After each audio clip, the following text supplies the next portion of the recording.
तरण समर्थ गुरु संसार निवा धर्म ज्योत जिन बरे अर्थति अर्थ है जो है विनाश भव जो मम ज्ञान पर लो देखो गुरु को धर्म को साची को ब्रह्मानुसार। श्री कमलवती श्री ग्रंथराज जी मंगलाचरण। तत्वं च परं तत्वं हरिमप्पा परमिभावदर्शी परं जिनं परमेष्टि नमाम्यहं परं देवदेवस्य। बोलिए आचार्य प्रवर सतप्रवर संत आरण करण मलाचार्य जी महाराज जी की जय।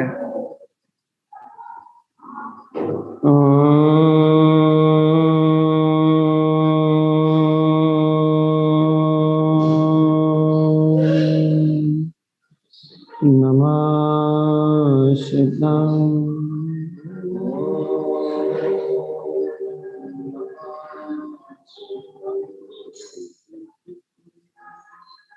परमाराध्य माचिवाणी सदगुरुवर जैन तारण स्वामी और जैनेन्द्र परमात्मा की अमृत ज्ञान रसधारा श्री कमलवती श्री ग्रंथराज, जहाँ श्रीमद जैन तारण स्वामी जी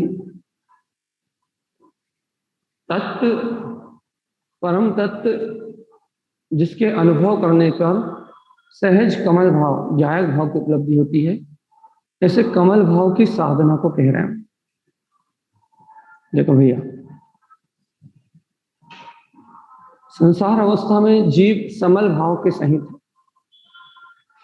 जब तक जीव पर पर्याय को देखता है, पर परिणमन को देखता है, बहिर्मुख उसकी दृष्टि रहती है, तब तक उसे सब कुछ मलिन मलिन दिखाई देता है। मलिन मलिन दिखाई देता मतलब उसे उद्गल स्कंद रूप जो संरचना है, कर्मों के उद्देश्य जो संरचना है, वो ही दिखाई देती है।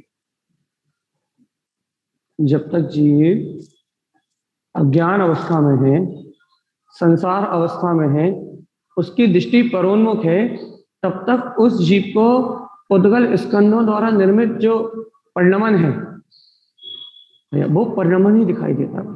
अशुद्धता ही अशुद्धता दिखाई देती है।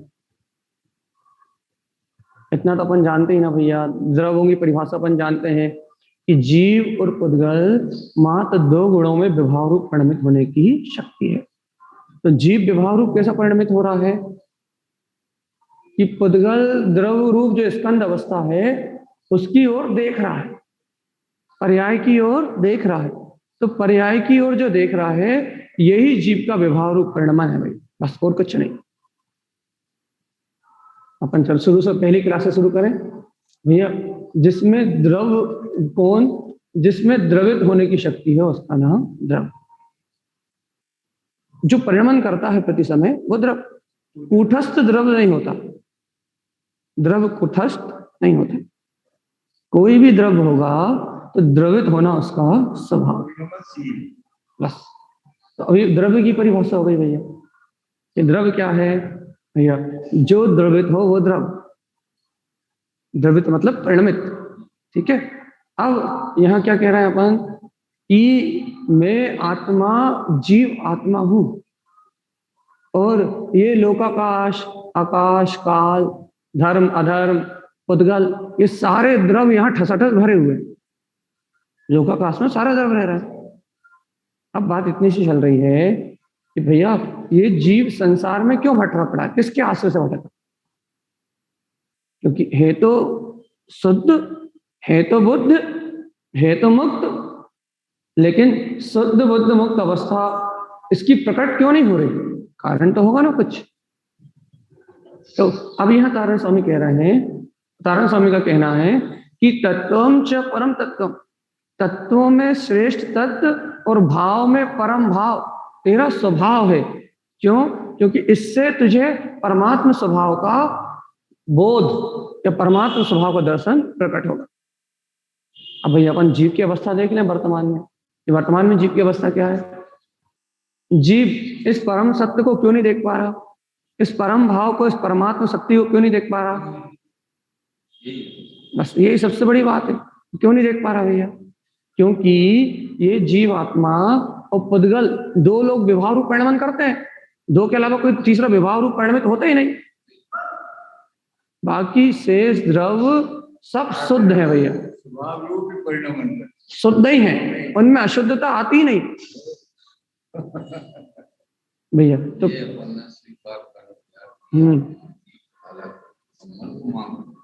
ये स्वीकार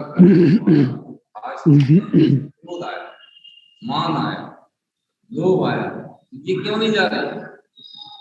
जाना तो घटा तो सही, कम से कम हम तो बढ़िया इसी पे चर्चा कर रहे हैं कि जीव बहुत अच्छा, सुनो अभी क्यों नहीं घट रहा है, क्रोध क्यों नहीं घट रहा, काम क्यों नहीं घट रहा, मोह क्यों नहीं घट रहा, राग क्यों नहीं घट रहा।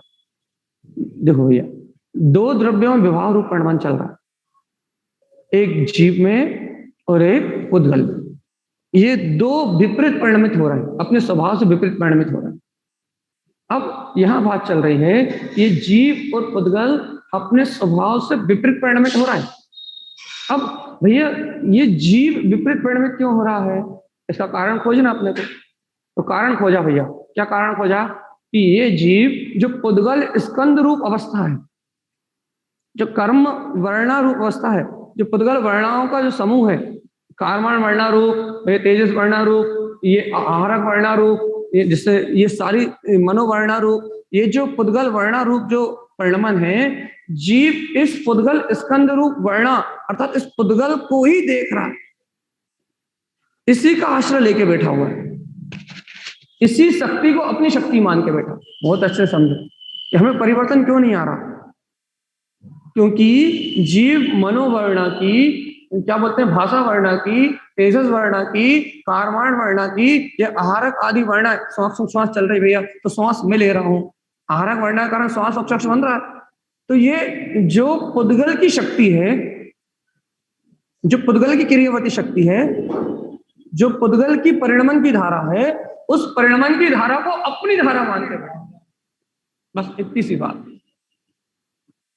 है, वो अपनी मान रहा। जे जो स्कंद रूप जितना भी आंखों से दिख रहा है, कानों से सुनाई दे रहा है, मन रूप विचार हो रहा है, जितने भी नाम कर्म के वजह से संयोग है, वो सारे की सारी पुद्गल की क्रियावर्ती शक्ति है, पूरी पुद्गल की क्रियावर्ती शक्ति है, पूरा पुद्गल का परिणमन है। अब जीव क्या मान रहा है भैया कि इस पुद्गल के परिणमन को, इस पुद्गल की धारा को मैं परिणमित कर रहा हूं, उस पुद्गल की परिणमन धारा में, उस पुद्गल द्रव्य की द्रवित होती हुई शक्ति में जीव का प्रगाढ़ में बना है, अपनापन है। उस अपनेपन के कारण उस जीव को उस पुद्गल भाव से भिन्नता नहीं हो रही भैया। अब आप कह रहे हो भैया मान तो लिया हमने कि मैं भिन्न हूं, मैं भिन्न हूं, जीव भिन्न है, पुद्गल भिन्न है, जीव भिन्न है, पुद्गल भिन्न है। भैया ये निर्णय किया अपन ने, जीव भिन्न है, पुद्गल भिन्न है, लेकिन ये निर्णय अपने को बोध रूप नहीं आ रहा। बोध रूप मतलब कैसे कि जब वो मन चलता है, जब अपन पेपर पढ़ते हैं, जब ये याद नहीं आ रहा कि पुद्गल की, अपनी पुद्गल की खाक छान पाए। जब अपन टीवी देखते हैं तो अपने को याद नहीं आ रहा कि अपन पुद्गल की खाक छान रहे हैं। जब अपन क्रोध करते हैं किसी वस्तु पे तो अपने को ये बोध नहीं आता कि अपन पुद्गल की खाक छान रहे हैं। तो अपने को ऐसा लगता है ये जीव ही परिणमित हो रहा है, अपन उस पुद्गल की परिणमित होती हुई शक्ति को जीव मान लेते हैं भैया। अब जब जीव अजीवत्व को, जड़त्व को जीव मानेगा तो जीव को आश्रय किसका बना रहेगा भैया, पुद्गल का। अब जीव को आश्रय पुद्गल का बना रहेगा तो राग कहां से कम हो जाएगा, मोह कहां से कम हो जाएगा, द्वेष कहां से कम हो जाएगा, कर्तव्य परिणति कहां से कम हो जाएगी। कर्तव्य परिणति को, राग परिणति को, मोह परिणति को कम करने के लिए जीवत्व का आश्रय लो, जीवत्व का, चेतना का, कि मैं जानता देखता हूं, मुझे अन्य की अवलंबन की आवश्यकता नहीं।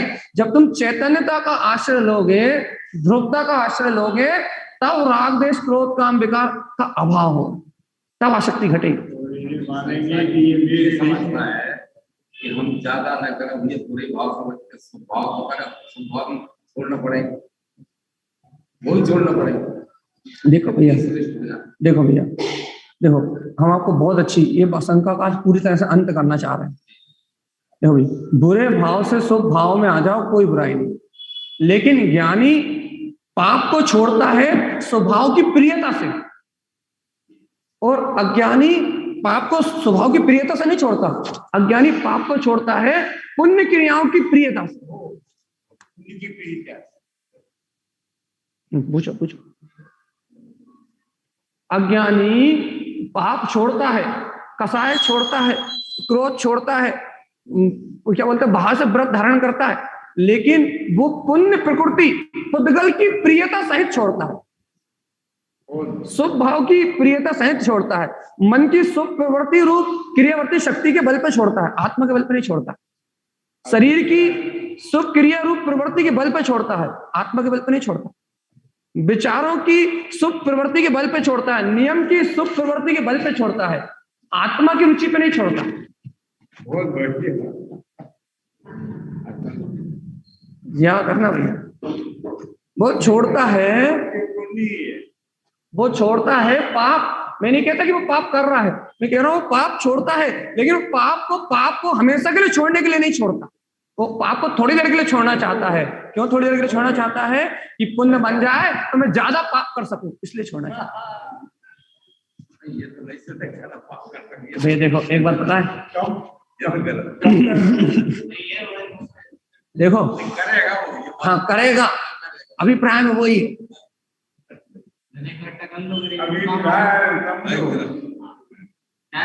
अभिप्राय अंदर का है, अपनी अंदर में वो अभिप्राय पड़ा ही हुआ है, अभिप्राय अंदर में पड़ा ही हुआ है, यदि मैं त्याग करूंगा तो शाम को भोजन मिलना ही है बहुत स्वादिष्ट, सही है। वो तो अभिप्राय में पड़ा ही हुआ है। आप ऐसा विचार करो या ना करो, आपकी मान्यता ही ऐसी पड़ी हुई है। क्यों पड़ी भैया मैं ऐसी मानता? क्योंकि जीव ने पुद्गल के अलावा किसी का आश्रय लिया ही नहीं। तो भैया एक पुद्गल को छोड़ता है गंदा समझ के, और एक पुद्गल को ग्रहण करता है अच्छा समझ के। बहुत अच्छी बात कर रहे हैं हम आपको। मान लो कोई गंदगी पड़ी हो तो उस पुद्गल को आप छोड़ दोगे, नहीं उठाओगे, और कोई सुंदर वस्तु पड़ी हो तो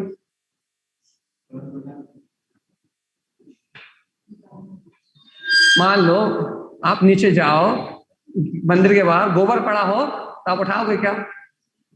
और सोने की अंगूठी पड़ी हो तो बस इतना ही तो है, इतना ही तो है कि जीव पुद्गल रूप पाप को, जो अधिक पाप है कम पाप को नहीं, इसमें भी बहुत भेद है। हम रुक जाओ, अभी आज यही चर्चा कर रहे हैं। पहले हम मोटी बात करते हैं, फिर बारीक बात पे जा रहे हैं। जीव अनादिकाल से क्या करता आया है? पाप को छोड़ने की प्रवृत्ति अपनाता आया है और पुण्य को ग्रहण करने की प्रवृत्ति अपनाता आया है। इस कारण ही तो त्रस पर्याय में मनुष्य भाव कम और नरक भाव कम और देव भाव ज्यादा मिलते हैं। नहीं, मनुष्य ज्यादा मिल सकते हैं। 2000 से अधिक पर्याय में नरक गति में कम जाता है और स्वर्ग गति में ज्यादा जाता है। इसलिए 2000 से अधिक सागर में नरक गति में कितने बार जाता है? जाता है देव गति। हाँ, 740 बार जाता है नरक में। 740 बार मतलब नरक में कम जाता है और 1240 स्वर्ग में ज्यादा जाता है। क्यों जाता है भैया? क्योंकि गोबर को उठाना नहीं चाहता और अंगूठी को उठाना चाहता है। समझ गए ना हमें अभिप्राय क्या कह रहे हैं? समझ गए। बस अब सुनो, जीव पाप को नहीं छोड़ता, तीव्र पाप को छोड़ता है। बहुत गहरी बात कह रहा है भगवान, अच्छे से समझना। जीव पाप नहीं छोड़ना चाहता। यदि भगवान जिनेन्द्र भगवान की जिनवाणी के सामने बैठे हैं, यदि जीव एक भी पाप छोड़ देना तो महाव्रती हो जाए, भगवान का सम। सही है बात।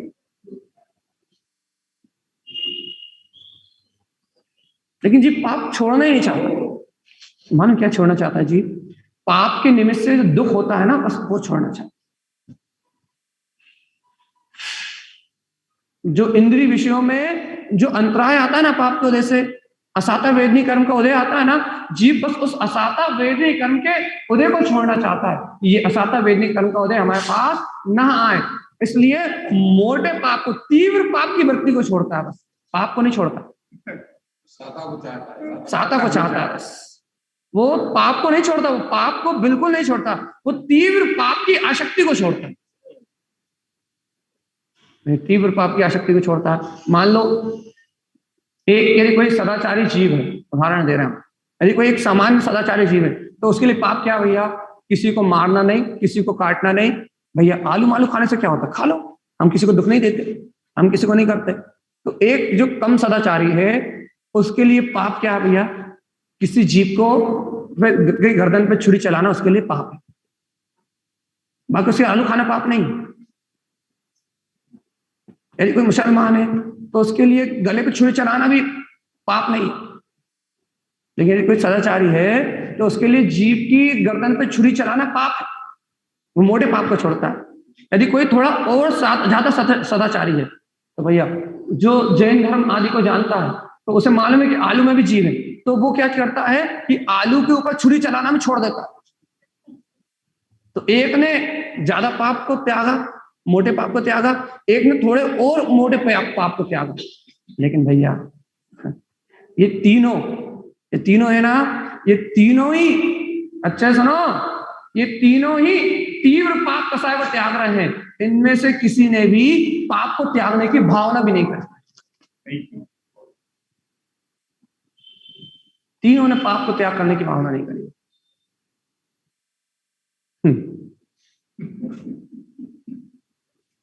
अब बताओ कैसे नहीं करी? चलिए बताओ ये। आलू के समोसा बनते थे, त्याग रहे हम आलू नहीं, समोसा नहीं किया, बोले जल्दी बताओ कि भगवान जी तीनों ने स्थूल पाप को त्यागा, मोटे पाप को, तीव्र पाप को त्यागा, किसी ने भी पाप को त्यागने की भावना भी नहीं करी भैया। कैसे कैसे नहीं करी? जल्दी बताओ।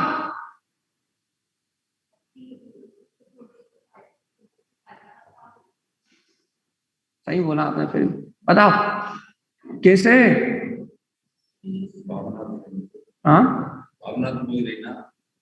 बात तो ये थी भैया कि मिथ्यात पाप का बाप बखाना, जो मैं करता हूं, मैं छोड़ रहा हूं, मेरा ही सब कुछ है, मैं ही खाता था, मैं ही छोड़ रहा हूं, ये जो मिथ्या मानता है ये उस पाप की बाप है। जब तक मिथ्या मानता है तब तक एक भी पाप का त्याग हो ही नहीं सकता, क्योंकि मिथ्यास से बड़ी आसक्ति इस तीनों लोकों में कोई से नहीं।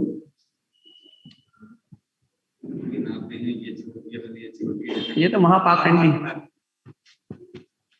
भगवान जी समझ जाओ रे, अनंत काल निकल गए संसार में भटकते हुए, जीव ने कभी पाप छोड़ने की भावना नहीं करी।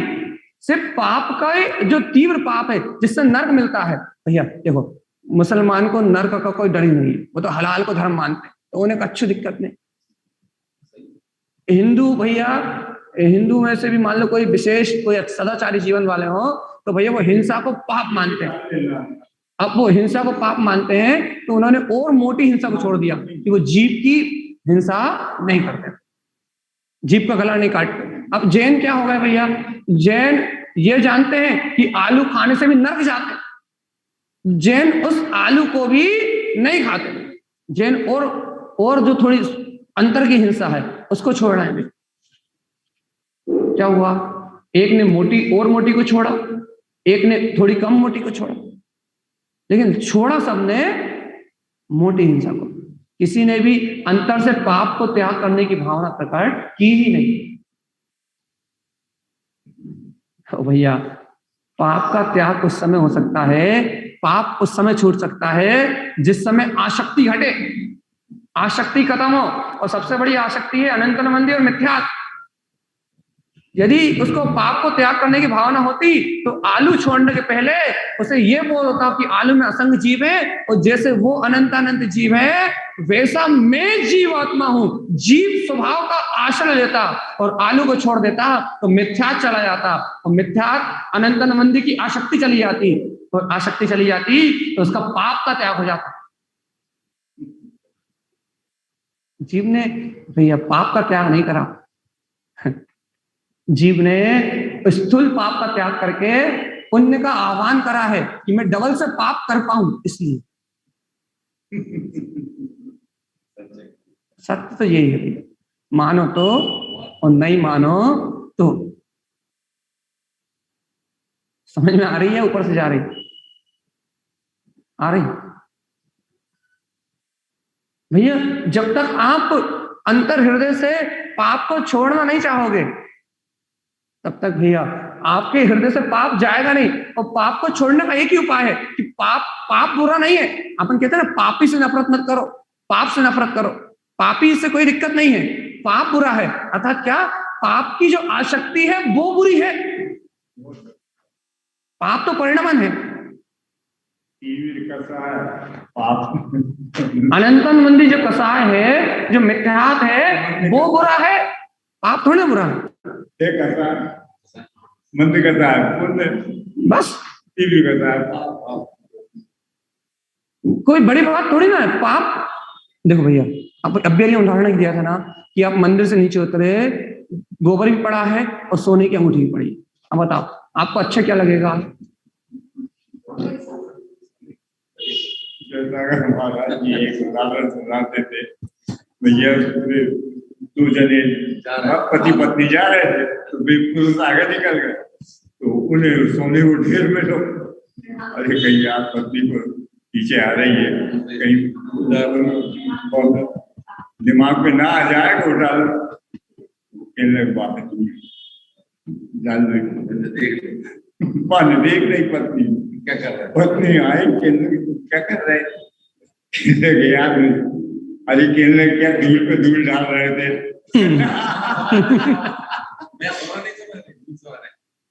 धूल पे धूल डाल रहे थे आप। सही बात है, ज्ञानियों की दृष्टि तो ऐसे ही हुई, कहाँ धूल पे धूल डाल रहे थे।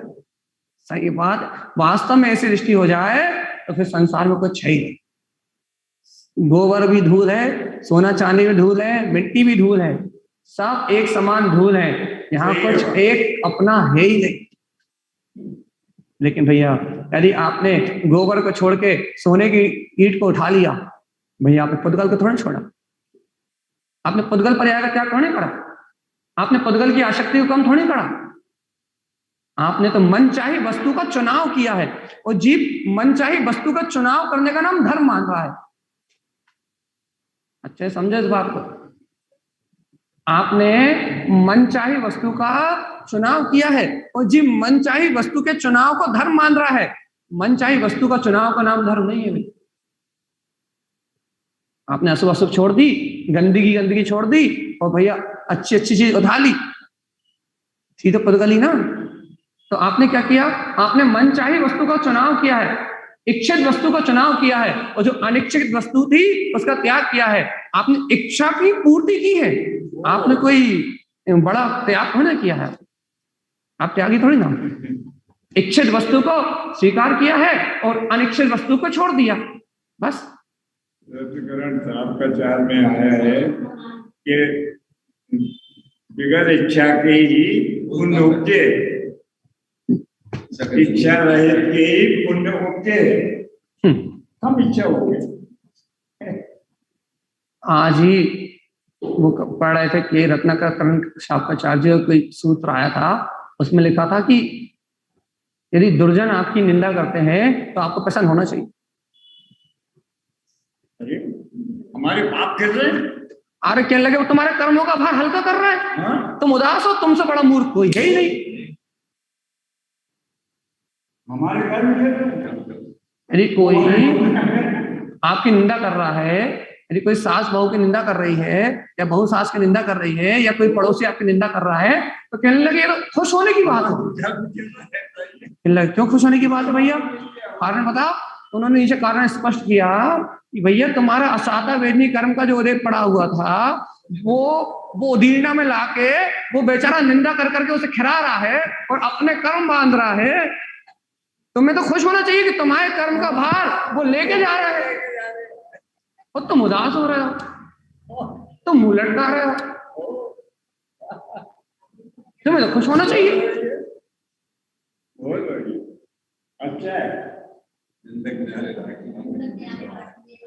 हाँ भैया, वो तो निर्मली है, वो तो आपको शुद्ध कर रही है, आपके पाप कर्म को खत्म कर रही है, और आप उसकी चिंता कर करके भूले जा रहे हैं कि हमारे बारे में ऐसा कह दिया, हमारे बारे में ऐसा कह दिया, हमारे बारे में ऐसा क्यों कह दिया, हमारे बारे में ऐसा क्यों कह दिया, हमसे ऐसा कह दिया, उसकी इतनी हिम्मत की हमसे ऐसा कह दिया। तुम्हें तो महोत्सव मनाना चाहिए कि मेरे असाता वेदनी जो नायरे कहां से निकलते, मेरे रोग में निकलते, शोक में निकलते, ना यानी कौन सी वेदना में निकलते, उसने बक करके खत्म कर दिए, अपन तो छूटे। बहुत बढ़िया। इस रत्नाकरण करण शापाचार्य जी आज पढ़ रहे थे भैया, उसमें देखा तो भैया क्या है कि वास्तव में ज्ञानियों की दृष्टि अद्भुत होती है, ज्ञानियों का दृष्टिकोण अलग होता है, उनकी चिंतन की शैली अलग होती है, उनकी विचारधारा अलग होती है भैया। जब ये विचारधारा पलटती है, जब ये शैली पलटती है, जब ये दृष्टि अंतरोन्मुख होती है, जब मोक्ष का मार्ग बनता है, जब पापों का त्याग होता है, जब पुद्गल मात्र का त्याग होता है, तो भैया जब तक दृष्टि अंतरोन्मुख नहीं होती, जब तक दृष्टि स्वसन्मुख नहीं होती, तब तक पापों का त्याग हो ही नहीं सकता। सही है। सिद्धांत लिख लो, आप कुछ भी छोड़ दो, कुछ भी छोड़ दो, आपका पाप का त्याग नहीं कराएगा। साथ ही साथ पुण्य उसको कहते हैं, पुण्य जो मंद कसाय से सच्चे देव गुरु शास्त्री भक्ति पूर्वक बनता है वो साथ ही से पुण्य, और नहीं तो जो पुण्य बन रहा है अपने को, अभी जो अपन आलू प्याज त्याग के जो पुण्य मान रहा है वो पापानुबंधी पुण्य है, नियम से संसार का कारण बनेगा। तो भैया नहीं त्यागे क्या? अरे त्यागो, लेकिन जीवत की दया की भावना से त्यागो तो अति से पुण्य में बदल जाए, अति से पुण्य में बदल जाए, पुण्य पुण्य वाला पुण्य में बदल जाए। भगवान आत्मा यही, बस यही बात नहीं समझ रहा जी, ये छोटी सी बात नहीं समझ रहा कि हमारी दृष्टि पुद्गल में फंसी हुई है, और हम पुद्गल से दृष्टि निकाल लें, इससे बड़ा त्याग और कुछ है ही नहीं। ये पूरी दुनिया पुद्गल को ग्रहण कर रही है, और पुद्गल को ग्रहण करने का त्याग कर दिया मतलब पूरी दुनिया का त्याग कर दिया, यहाँ कुछ भी मेरा है ही नहीं। तो इसका आश्रय छोड़ के मैं गायक तत्व भगवान आत्मा हूं, अपनी निज सत्ता का आश्रय उत्पन्न हो जाए, इसका नाम त्याग है। ये सच्चा त्याग है, और ये त्याग शाश्वत है। जैसे कोई उपवास कर रहा है, उनको समझ के कर रहा है, पुण्य नर्क जाएगा वो तो, ये बात तो पक्की, वो तो उसे पुण्य भी नहीं मिलेगा, पुण्य भी नहीं मिलेगा, उसे तो पुण्य भी नहीं मिलेगा, नर्क ही जाएगा वो तो, नियम से लिख कर जा। ऐसा है जैन धर्म में। कितने के पास क्योंकि परिणामों की विशुद्धि के बाद पुण्य पाप की बात चालू होती है। सही है। और परिणामों की विशुद्धि नहीं तो पुण्य पाप की कोई, तो पाप ही पाप है, पुण्य की कोई बात ही चालू नहीं होती। याद रखना भैया, जब तक परिणाम की विशुद्धि नहीं है तब तक पुण्य नाम की कोई चिड़िया आती नहीं है। पुण्य नाम की चिड़िया जब आती है जब परिणाम विशुद्ध होते हैं, चिड़िया से पुण्य नहीं बनता भैया। ये बात कौन को समझाए? कांचा रहे, ये बात किसको समझाए? भैया तू पाप नहीं छोड़ रहा, तू पाप के बाप मिथ्यात्व को ग्रहण कर रहा है, तेरा कुछ नहीं होने वाला। हाँ, तू पाप को नहीं छोड़ रहा, तू पाप के पाप मिथ्यात्व को ग्रहण कर रहा है, तेरा उद्धार होने वाला नहीं। चर्चा कहां से प्रारंभ करी थी हमने, बताना चाह, क्या कहना चाह रहे थे हम, क्या बताना चाह रहे थे? बताओ जल्दी, क्या कहना चाह रहे थे हमने, कहां शुरू करा था, क्या बताना चाह रहे थे? बोलो। चलो भैया, यहाँ कोई आंसर नहीं दे रहा है, तो चलो जूम बता भैया कोई।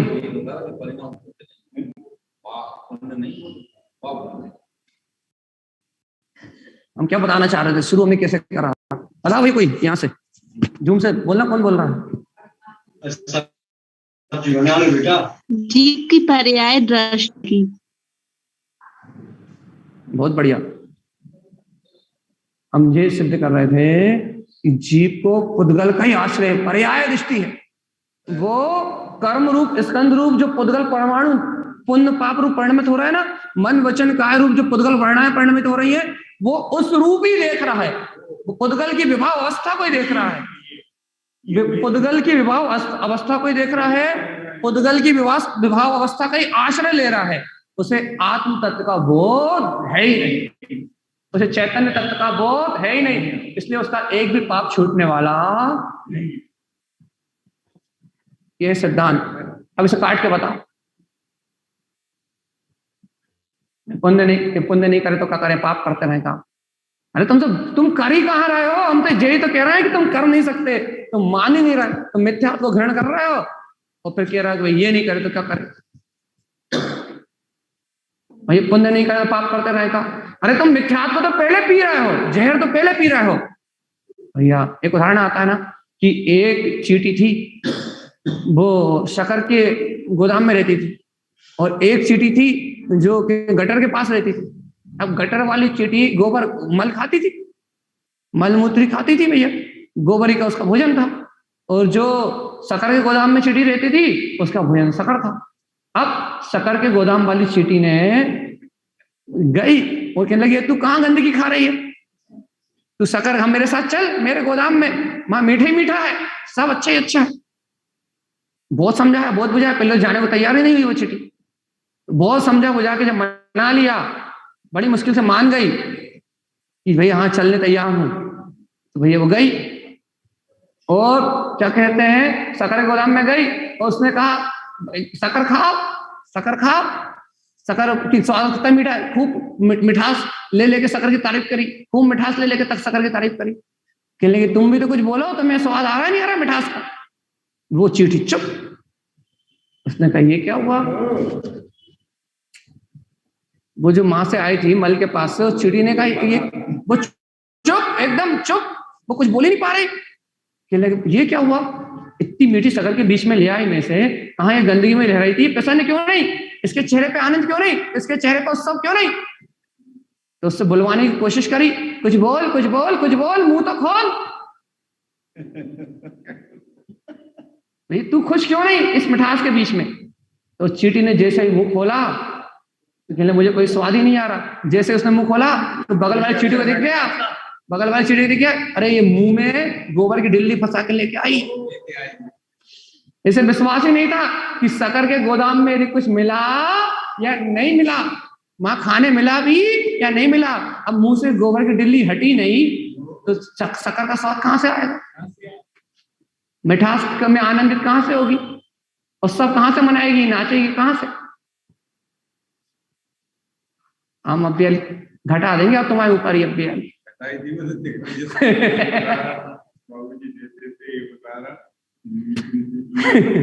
निबोरी की डली, निबोरी एक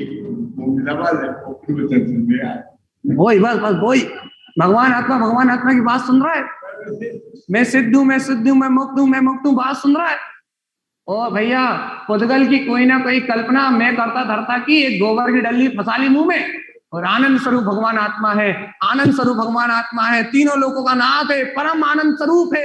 सुने जा रहा है, सुन सुन के ढेर लगा लिया, और देखा भाई चेहरा तो देखो वो मुरझाया हुआ, वही मौन, वही शांत, मरे मरे से, न हाथ पांव में दम न कछु। पूछा भाई क्या है? कहने लगे वो घर का ये काम करना भूल गए, तो वही टेंशन चल रही। अरे भगवान आत्मा,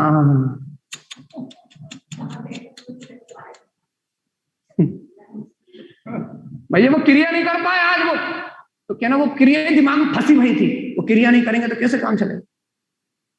तो कहने भैया वो गोबर की डल्ली फंसी हुई थी, फिर वचन में आए तो सब ऊपर से निकल गया, ना क्रिया की पकड़ टूटी, ना अंतर में समता परिणाम आए, ना अंतर में दया के भाव आए, ना अंतर में व्यवहार में परिवर्तन नहीं आया। घर में आज भी तुम राक्षस थे, और अब भैया मान लो घर में, मान लो कि भैया क्या क्या है, क्या उसका उदाहरण सास बहू में सबसे अच्छा लगता है। मान लो भैया बहू कहती थी सास महादुष्ट, भैया प्रवचन सुनने आके गई तो भी दुष्ट की दुष्ट। क्यों? क्योंकि व्यवहार में कोई अंतर ही नहीं आया। पहले ही यहाँ बैठ के भी मैं सास हूं ऐसी मान्यता तो निकली नहीं, मेरे अधिकार में ये मेरा घर है, ये मान्यता तो टूटी नहीं। तो व्यवहार में कोई कोमलता नहीं आई, परिणामों में कोई सरलता नहीं आई, अंतर में कोई सहजता नहीं आई। अब जब अंतर में सहजता ही नहीं आई तो प्रवचन हजम कहां से होंगे? आत्मा की बात करता हो कहां से सुनेगी, कहां से अंतर मनोभाव में आएगी, कहां से परिणति सरल होगी, कहां से अतीन्द्रिय आनंद आएगा, कहां से शुद्ध बुद्ध परमात्मा का अनुभव होगा, कहां वीतरागता मिलेगी? वीतरागता तब मिलेगी भैया जब सहज सरल शांत कोई दिक्कत नहीं आनंद, तब मिलेगी। कोई कठोरता ना हो, कोई उलझन ना हो। अच्छा समझ में आई? जबकि मैं आत्मा हूँ, मैं आत्मा, मेरी बात सुनने की, अरे मैं आत्मा हूँ लेकिन मुझे ये विश्वास नहीं कि मेरा कल की व्यवस्था मेरे पुण्य उदय से बनेगी। भैया 2-4-500 अमित भैया दीक्षा लेने गए। अमित भैया दीक्षा लेने के पहले अमित भैया ने सोचा ये अकाउंट में 10 लाख रुपए जमा कर लो। काय कर लो भैया? दीक्षा लेने के बाद यदि समाज ने व्यवस्था नहीं बनाई तो अमित भैया तो महामूर्ख, हम तो अपनी घटा दे रहे हैं, आप लोग घटाएंगे तो बुरा लग जाएगा भैया। अमित भैया तो महामूर्ख, उन्हें अपने पुण्य के ओझे पे ही विश्वास नहीं है, मोक्ष मार्ग की साधना पे ही विश्वास नहीं, उन्हें 10 लाख रुपए पे आस्था है कि 10 लाख रुपए रहेंगे तो हमारा सब काम चल जाएगा। लेकिन उन्हें यह विश्वास नहीं है कि मोक्ष मार्ग में लग जाओगे तो करोड़ों भी कहीं गिनती में नहीं आएंगे। और पैसे का करना क्या है, खाना है क्या? अपने उदाहरण दे रहे, यदि किसी का दे देंगे अब प्यारी तो बुरा लग जाएगा। पैसे पे विश्वास है, धन पे विश्वास है, मायाचारी पे विश्वास है, छल पे विश्वास है, कपट पे विश्वास है, लेकिन अपने भाग्य पे, जिनेन्द्र भगवान की वाणी पे, वस्तु के स्वरूप पे, जीव आत्मा चेतना पे, इस पे भर विश्वास नहीं है। और चाह रहे हैं ऊपर खड़े, छत पे खड़े होकर देख रहे हैं मोक्ष कब जाएंगे। मायाचारी छल कपट छूट नहीं रहा, और रोज सुबह छत पे जाकर देख रहा है भाई विमान तो नहीं आ गया कहीं लेने, असुर आएंगे लेने के, नार के ले जाएंगे तुम्हें, चिंता मत कर जाएंगे। सही बात है, जो तुम्हारे परिणाम है छल कपट मायाचारी के, वो असुर परिणाम है, वो तुम्हें नर ले जाएंगे। देवत्व के परिणाम तो भैया सब छोड़ दो, कुछ मेरा नहीं है, शांत सुन और आनंद में, ये देवत्व परिणाम है। नियम से इनसे अति से पुण्य का आश्रय होता, ये देव परिणाम कहलाते हैं। और जोड़ लो और इकट्ठा कर लो और अपने नाम पे रख लो और अपने नाम पे इकट्ठा कर लो, ये आसुरी वृत्ति कहलाती है। इससे नियम से असाता वेदनी कर्म का बंध होता है, नियम से दुर्गति जाता है। ठीक है भैया, जीव को देवत्व के परिणाम में उस असुरी प्रवृत्ति में अंतर ही नहीं पता। कितने जोड़ लिए? जीव को इसमें अंतर ही नहीं पता। बेचारा जीव क्या समझ रहा है कि धन जोड़ लो, परिग्रह जोड़ लो, परिवार कुटुंब जोड़ लो, इससे हमें आगे की व्यवस्था चलेगी। अपने ना अपने भाग्य पर विश्वास, ना भगवान की वाणी पे विश्वास, ना अपनी चेतना पर विश्वास। बेचारा अब बताओ, ऐसा जीव यदि आलू प्याज छोड़ भी दे तो भी नरक ही जाएगा। हाँ ये बात है, आलू प्याज खाता तो तीसरे जाता, आलू प्याज छोड़ के दूसरे में चला जाए, पहले दूसरे में चला जाए, लेकिन जाएगा तो नरक ही। अच्छी बात तो पक्की। भगवान आत्मा सही बात हजम हो रही है नहीं हो रही है? नहीं हो रही।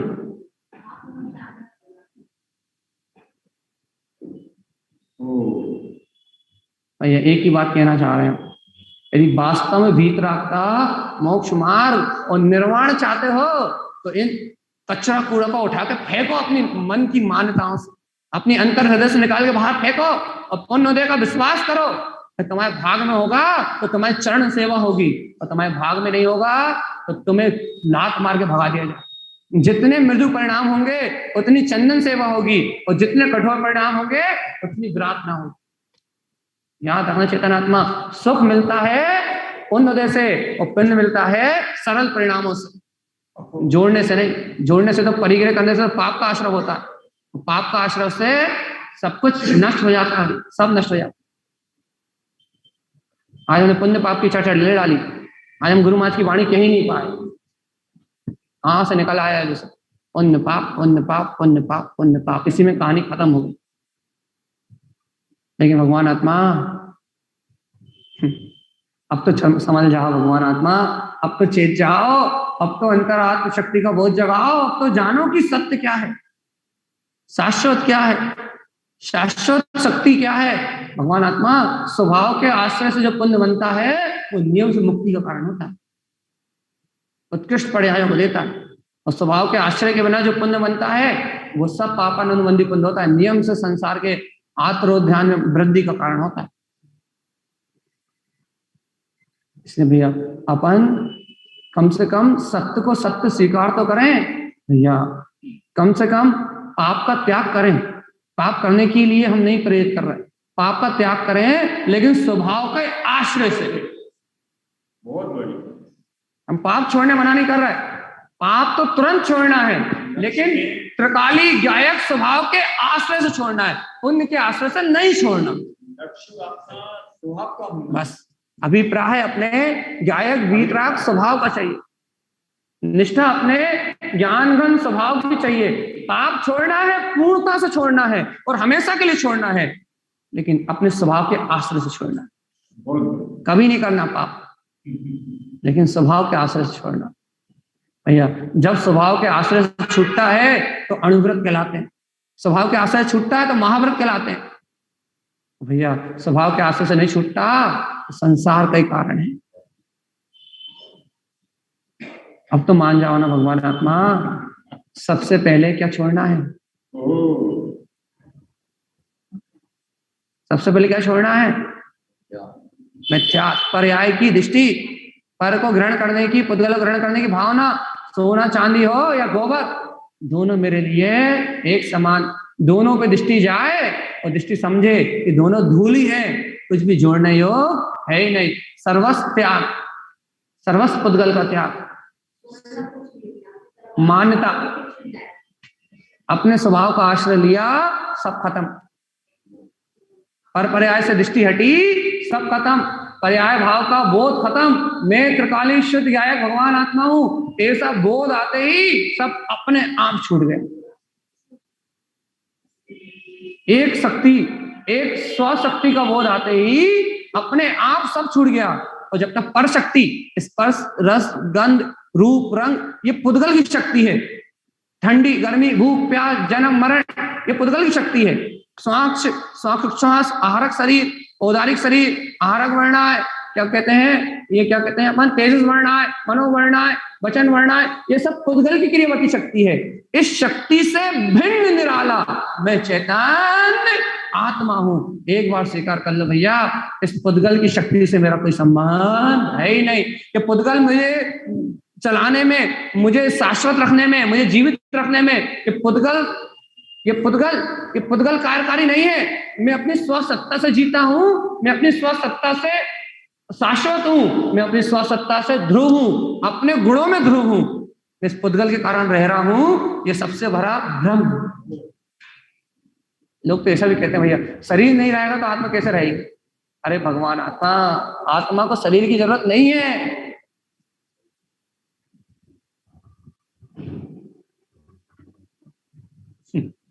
और कैसे समझाएं? अच्छा बताओ,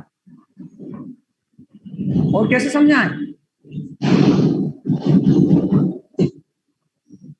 और कैसे समझाएं भगवान आत्मा? साफ साफ खोल खोल के भगवान की वाणी, जिनेन्द्र भगवान ने खोल खोल के पुद्गल द्रव्य का स्वभाव बता दिया, जीव द्रव्य का स्वभाव बता दिया, जीव द्रव्य की शक्ति का वर्णन कर दिया, पुद्गल द्रव्य की शक्ति का वर्णन कर दिया, खोल खोल के भिन्न भिन्न अत्यंत अभाव रूप पुद्गल का स्वरूप बता दिया। जीव में अत्यंत अभाव रूप पुद्गल की शक्ति, जब स्पष्ट स्वरूप बता दिया, अब बताओ इससे ज्यादा और क्या समझाएं, इससे ज्यादा और क्या बताएं? हैं? आत्मा हते ही नहीं। हम बता सकते हैं सही में, भगवान जिनेन भगवान की जय, सही में बता सकते हैं।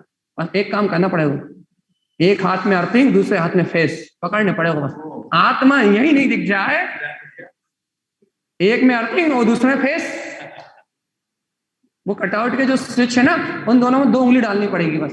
यदि आत्मा ना दिख जाए तो जो कहो वो दे रहे।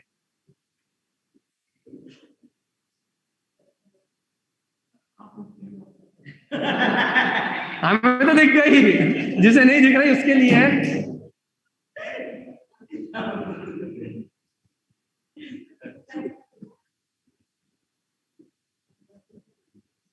शरीर को करंट लगेगा, लेकिन जो चिल्लाएगा ना वो समझ में आ जाएगा कि वो कौन है।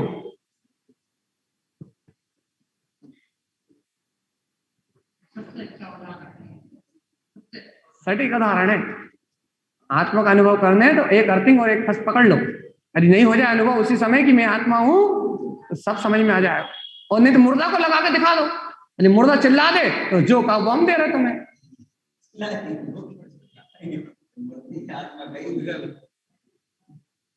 नहीं तो मुर्दा को पकड़वा दो, शरीर तो वो भी। यदि मुर्दा चिल्ला दे हम मान जाएंगे भैया मुर्दा ने चिल्ला दिया, और तुम भी चिल्लाओगे, इसका मतलब कुछ ना कुछ तो है।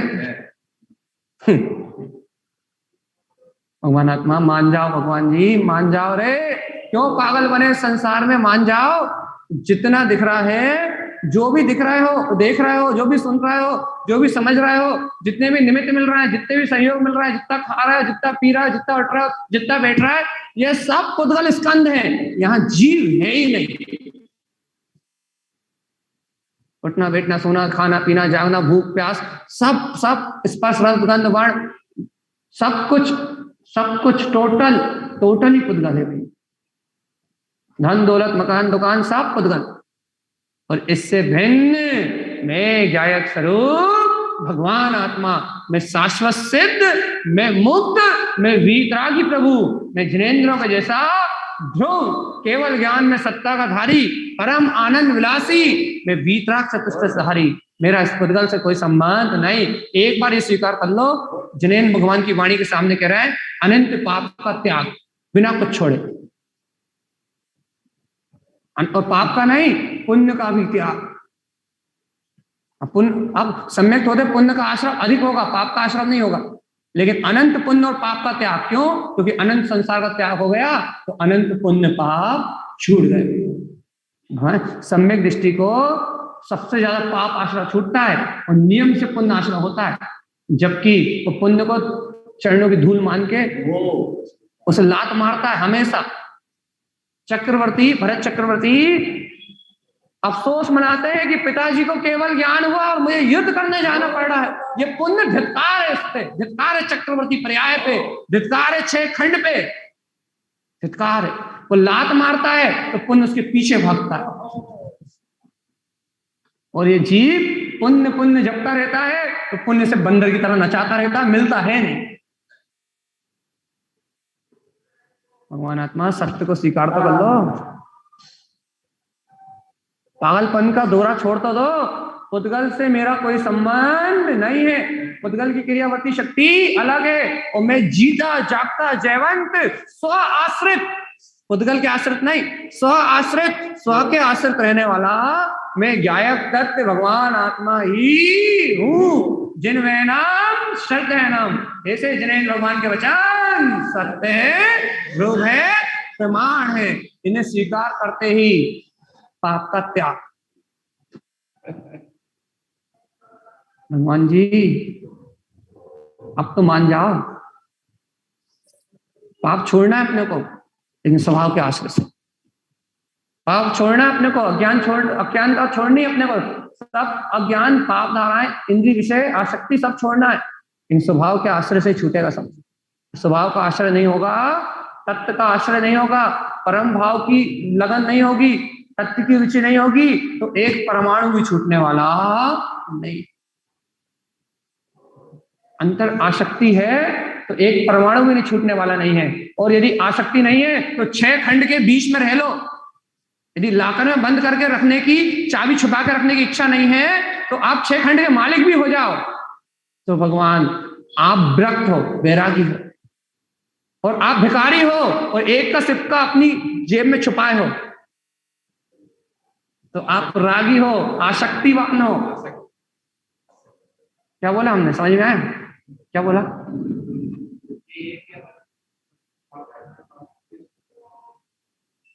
अच्छे से बोलो, क्या बोला? बोला अनु, क्या बोला अभी हमने?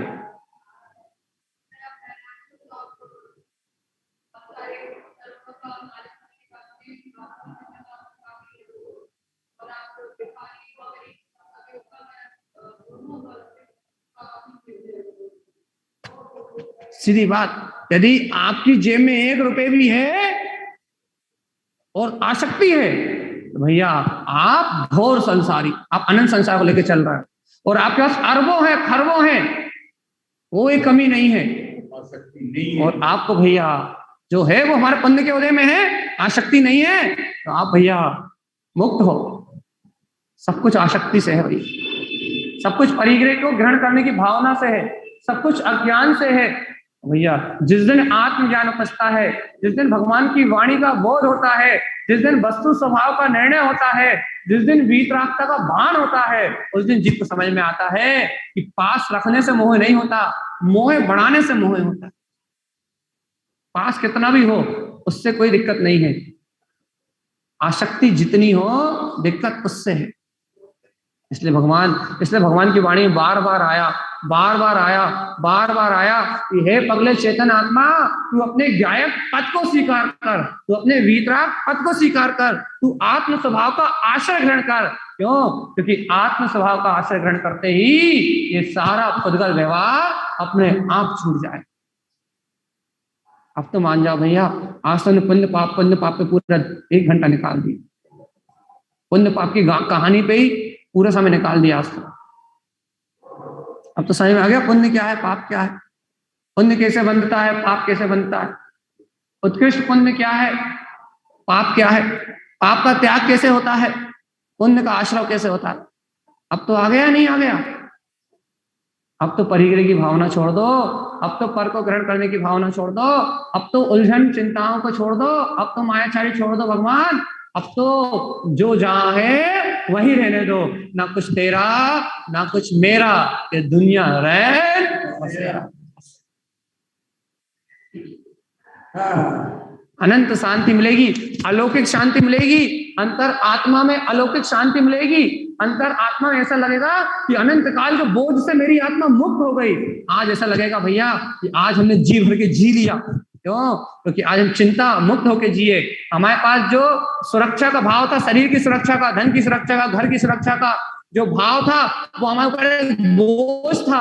आज भगवान की वाणी ग्रहण करके तो सर पे बहुत बड़ा भार था कि मैं ही करता, मैं ही करता, जैसे मैं जीवन भर से ढो रहा था लोभ के रूप में, कर्ता भाव के रूप में, भोक्ता भाव के रूप में। आज भगवान की वाणी स्वीकार करके वो सारा भार उतर गया। आज तो हम आनंद से सोए भैया, आज तो हम आनंद से नाचे। आज हमें वो खुशी मिली जो खुशी जीवन में कभी नहीं मिली थी। यह है भगवान की वाणी का अमृत। पी लो मुक्त हो जाओगे, और नहीं पियोगे तो 4 गति 84 लाख योनियों में भटकते रहोगे। भगवान आत्मा, यहाँ कोई कुछ करता नहीं है, यहाँ कोई कुछ धरता नहीं है, यहाँ वस्तु की व्यवस्था व्यवस्थित है। जब जो होना है वैसा ही परिणमन होता है। बस मैं इन सब पर्याय से, इन सब परिणमन से, इन सब भावनाओं से भिन्न गायक तत्व भगवान आत्मा ही हूँ। ये भगवान के वचन सत्य है, ध्रुव है, प्रमाण है, और मुझे स्वीकार है। तो आज से सबका त्याग, बिना छोड़े सब छूट गया। एक तत्व को स्वीकार करोगे, एक आत्म शक्ति को स्वीकार करोगे, एक वीतराग शक्ति को स्वीकार करोगे, तो बिना छोड़े सब छूट जाएगा। और स्वीकार नहीं करोगे तो भगवान आत्मा गोल गोल रानी, कितना कितना पानी। बच्चे खेलते हैं, मई की मई गोल गोल घूमते रहो, गोल गोल रानी और कितना कितना पानी। तेरे पास कितना, तेरे पास कितना, तेरे पास कितना, बस इसमें जीवन खत्म। पर नरक और निगोद की यात्रा के लिए निकल जाओ।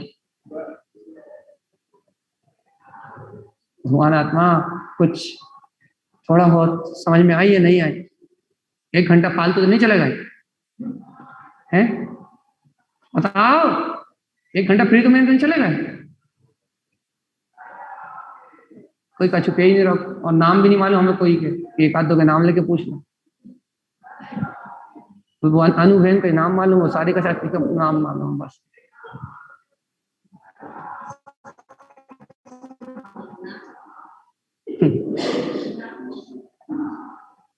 बाकी बिना नाम के हम पूछेंगे तो कोई बताने वाला नहीं।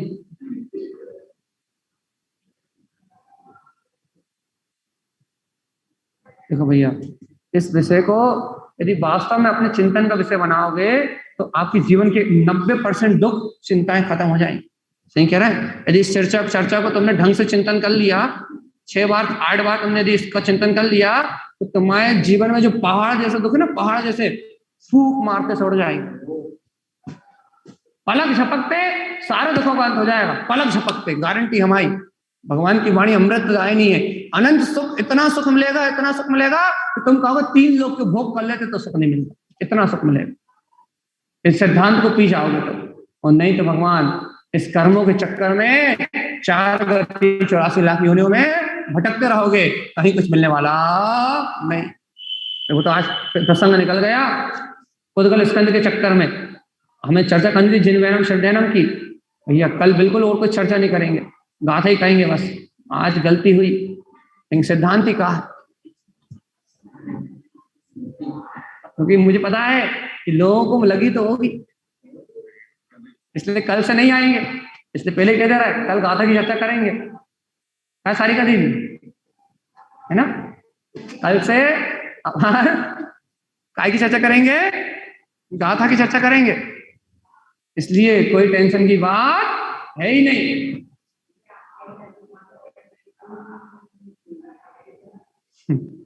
स्वीकार कर लो तो टेंशन ही नहीं है। ठीक है भैया, आज के लिए हमें इतना ही प्रसंग लेके छोड़ना है भैया। अंतिम इतनी सी बात, पुण्य पाप सब भाव से होते हैं। आपके परिणाम में निरपेक्षता है तो पुण्य है, आपके परिणाम में अपेक्षा है तो पाप। आपके अंदर आसक्ति है तो पाप है, आपके अंदर निरासक्ति है तो पुण्य है। भैया आप निरासक्त भाव से अपने पुण्य को बढ़ाएं। आप भैया आसक्ति से आप 1 रुपए चाह रहे थे, निरासक्ति से आपको 2 मिलेंगे। क्या सिद्धांत है भगवान, भगवान के सिद्धांत के आगे सब फेल है।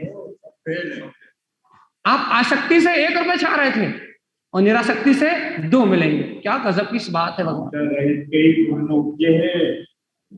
क्या सिद्धांत है, गजब के सिद्धांत है, क्या भगवान की वाणी है। ये आसक्ति से 1 चाह रहे थे, निरासक्ति से 2 मिलेंगे। लेकिन फिर भी जीव ये बात समझ नहीं पा रहा, और आसक्ति में 1 के पीछे भागे 1 भी नहीं मिलेगा, और निरासक्ति से 2 मिलेंगे। भैया इसलिए अपन सत्य को जाने, तत्व को जाने, क्रियाओं से ऊपर उठे, क्रियाओं को करने में अपना जीवन व्यतीत ना करें, पढ़ने में रटने में अपना समय खत्म ना करें। पढ़ के रट के कोई विद्वान नहीं हुआ भैया, आत्म अनुभव से ही मुक्ति का मार्ग बना है। अपन सभी अपनी मुक्ति का मार्ग बनाए, अपने कल्याण का मार्ग बनाए, इन्हीं मंगल भावनाओं के साथ बोलिए आचार्य शब्द संत तारण आचार्य जी महाराज की जय।